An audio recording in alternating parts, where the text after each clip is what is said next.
This video is sponsored by Established Titles. No matter how many negative audience reviews Amazon suppresses in order to protect their billion-dollar investment, The Lord of the Rings: The Rings of Power, they're still left with an unengaging, generic-looking show that failed to capture the cultural zeitgeist. Behind closed doors, there will be a lot of anger and finger-pointing going on right now, because this did not play out the way anyone had hoped. Amazon founder Jeff Bezos wanted a Game of Thrones of his own, but instead, HBO's Game of Thrones proper, by way of House of the Dragon, is kicking Amazon's ass. And in that, there is tremendous irony and a twist of fate, because HBO couldn't have done that without Amazon. In this video, we will go through the story of how Amazon's quest for a Game of Thrones of their own ended in a tremendous self-own.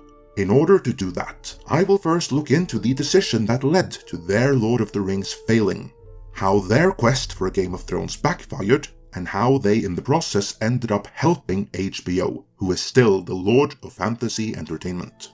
And on the topic of lords, I'm something of a lord myself, and courtesy of Established Titles, this video sponsor, I have the certificate to prove it. Established Titles is a project based around a historic Scottish custom where landowners are referred to as lairds, or lords and ladies in English. Through Established Titles, you can be the owner of at least 1 square foot of dedicated land on a private estate in Edelston, Scotland, which by Scottish tradition makes you a lord or a lady, and you'll get an official certificate with a crest to prove it. This certificate features a unique plot number with which you can see the exact location of your land. But there's more to it. To support worldwide reforestation efforts, Established Titles work with global charities One Tree Planted and Trees for the Future, so for every order, a tree will be planted. This is of course a fun novelty, and it makes for a great gift.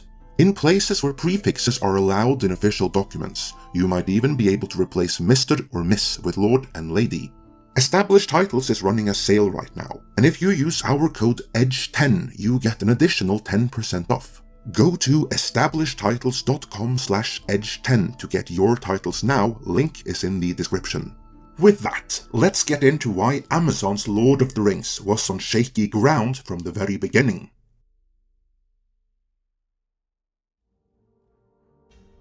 There is a popular narrative which says that Jeff Bezos is a huge fan of The Lord of the Rings, and that could very well be true, I'm not saying it isn't.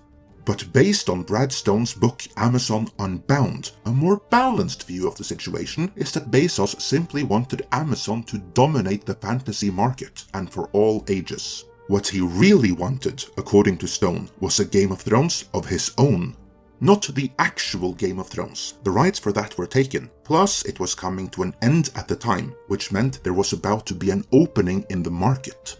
So what Bezos meant was that he wanted something which would enable Amazon to dominate the fantasy market the same way Game of Thrones had done for HBO.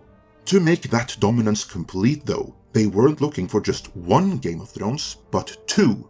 One for the family market and one for the more adult market, one that would, quite literally, capture the exact same market that were engrossed in Game of Thrones. We'll get back to that one, but to capture the family market, The Lord of the Rings was their go-to property. The challenge here was the rights situation, as the Tolkien rights were split between the Tolkien estate and the Saul Zaentz Company. The latter has since been acquired by the Embracer Group, but at the time it was the Saul Zaentz Company, and with them came Warner, where the movie rights reside. So basically, it was already a tripod, the most unstable structure in nature, which is something Amazon, in retrospect, clearly should never have gotten involved with. But they did, and through a loophole, they were able to broker a deal with the Tolkien estate directly, more or less bypassing the Saul Zaentz Company. This meant that a series with the title The Lord of the Rings could be made, but they only had partial rights. So most of Tolkien's lore was off-limits to them. Again, in retrospect, this should have been a deal breaker, but at the time, the prize appeared so nice and so shiny that they barged on ahead. To make the most out of the limited rights they had, they hired talent from the at the time hottest studio in town, J.J. Abrams' Bad Robot. What could go wrong?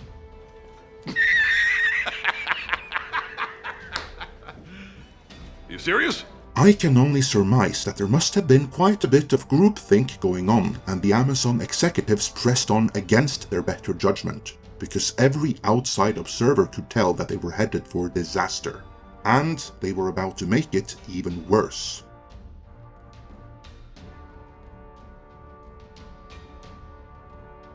Amazon wanted the Lord of the Rings to capture the family market, but to be their Game of Thrones, to take over the Game of Thrones market, they had something else in mind, namely Conan the Barbarian.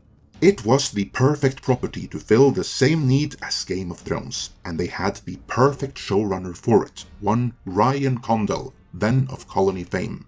And the scripts he had written were extremely true to the original Robert E. Howard stories, and according to everyone who read them, amazingly good.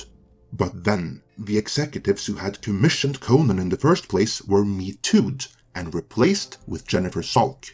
She came in to clean up Amazon, both in terms of culture and content. Where others saw the next Game of Thrones in Ryan Condal's Conan scripts, Jennifer Salk saw only toxic masculinity. As such, Ryan Condal was fired, Conan was scrapped, and Jennifer Salk picked the Wheel of Time to be Amazon's more adult-oriented Game of Thrones replacement. Although she made sure to make it even more female-centric than it already was, just to be sure there would be absolutely no toxic masculinity. Meanwhile, the proper Game of Thrones had now concluded, and HBO were trying and failing to get a spin-off off the ground, so the fantasy market should have been Amazon's for the taking. But due to their own questionable creative decisions, Amazon had instead set themselves up for disaster. Amazon's Lord of the Rings failed entirely on its own merits, but what makes the failure all the more visible is that it faced off against something no one saw coming. Namely, a successful Game of Thrones prequel that came together in no time flat, namely House of the Dragon. How did HBO, after struggling with reviving Game of Thrones for years, pull off a feat like that? Well, this is the irony.